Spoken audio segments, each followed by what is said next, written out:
Fidel Castro defends himself at his trial.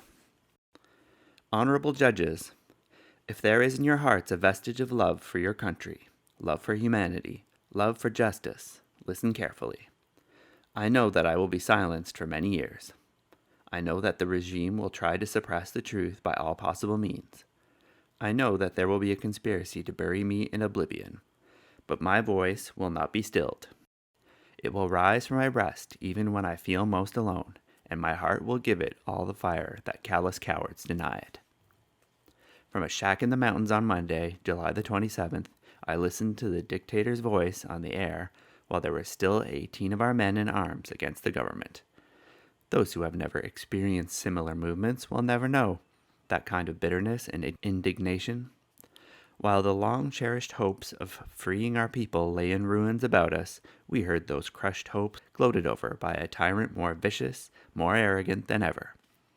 The endless stream of lies and slanders poured forth in his crude, odious, repulsive language may only be compared to the endless stream of clean young blood which has flowed since the previous night, with his knowledge, consent, complicity, and approval, being spilled by the most inhuman gang of assassins it is possible to imagine. To have believed him for a single moment would have sufficed to fill a man of conscience with remorse and shame for the rest of his life. At that time, I could not even hope to brand his miserable forehead with the mark of truth which condemns him for the rest of his days and for all time to come. Already a circle of more than 1,000 men, armed with weapons more powerful than ours, and with peremptory orders to bring in our bodies, was closing in around us. Moncada barracks were turned into a workshop of torture and death. Some shameful individuals turned their uniforms into butchers' aprons. The walls were splattered with blood. The bullets embedded in the walls were encrusted with singed bits of skin, brains, and human hair, the grisly reminders of rifle shots fired full in the face. The grass around the barracks was dark and sticky with human blood. The criminal hands that are guiding the destiny of Cuba had written for the prisoners at the entrance of that den the very inscription of hell: forsake all hope. They did not even attempt to cover appearances. They did not bother in the least to conceal what they were doing. They thought they had deceived the people with their lies, and they ended up deceiving themselves. They felt themselves lords and masters of the universe, with powers over life and death. So the fear they had experienced upon our attack at daybreak was dissipated in a feast of corpses, in a drunken orgy of blood. Dante divided his inferno into 9 circles.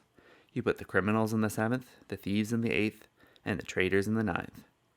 Difficult dilemma the devils will be faced with when they try to find an adequate spot for this man's soul, if this man has a soul. The man who instigated the atrocious acts in Santiago de Cuba doesn't even have a heart. In every society, there are men of base instincts. The sadists, brutes, conveyors of all ancestral atavisms go about in the guise of human beings, but they are monsters, only more or less restrained by discipline and social habit.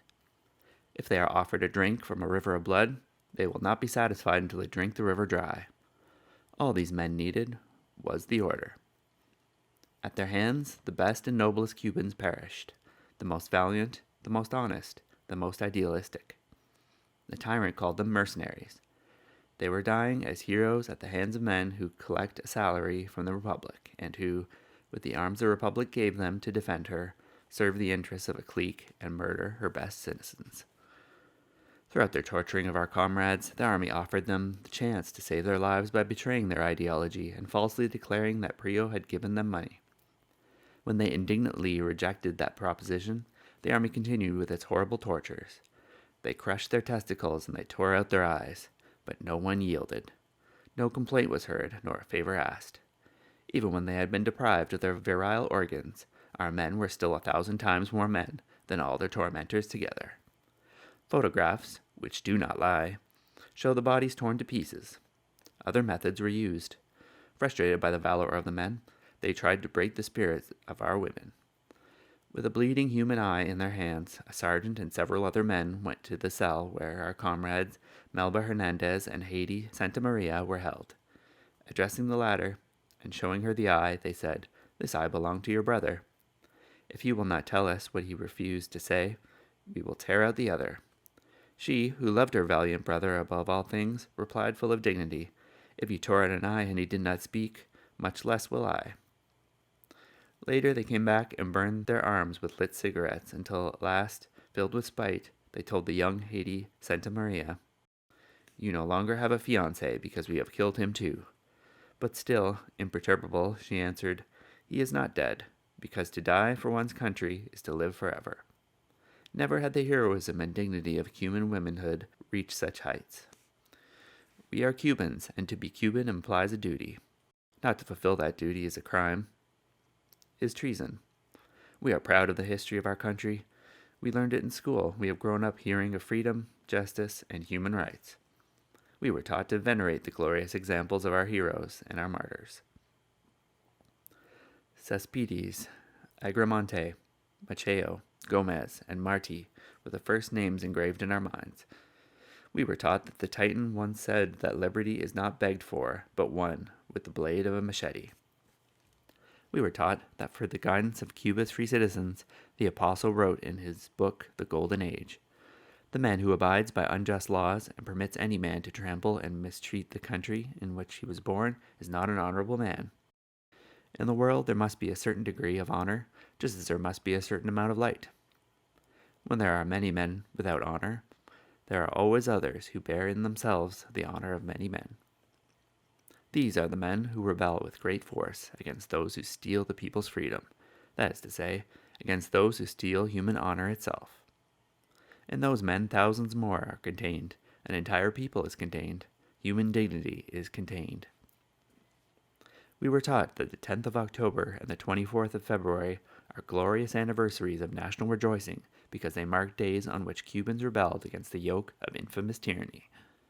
We were taught to cherish and defend the beloved flag of the Lone Star, and to sing every afternoon the verses of our national anthem.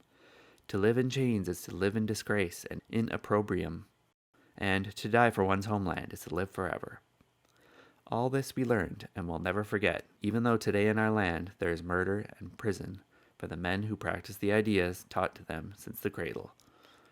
We were born in a free country that our parents bequeathed to us, and the island will sink into the sea before we consent to be slaves of anyone.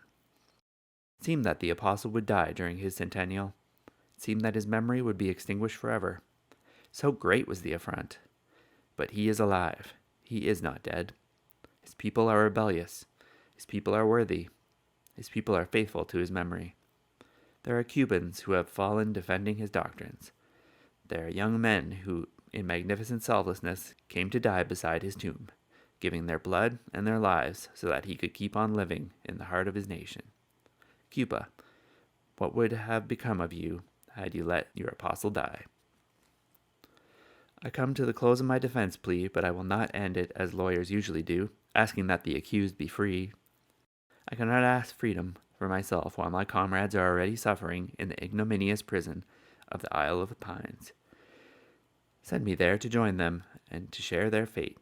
It is understandable that honest men should be dead or in prison in a republic where the president is a criminal and a thief. I know that imprisonment will be harder for me than it has ever been for anyone, filled with cowardly threats and hideous cruelty, but I do not fear prison, as I do not fear the fury of the miserable tyrant who took the lives of 70 of my comrades. Condemn me. It does not matter. History will absolve me.